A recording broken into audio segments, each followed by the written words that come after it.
പണ്ട് പണ്ട് പണ്ടേ ഞാൻ ഇങ്ങനെ തന്നെ, ഇനിയുള്ള കാലവും അങ്ങനെ തന്നെ.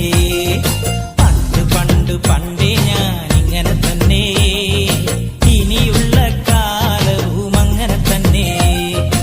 ആറ്റുനോറ്റിരുന്നാലും ആര് വന്ന് പറഞ്ഞാലും ഈ മരം തെല്ലും ചായൂല, കാത്തിരിക്കേണ്ട.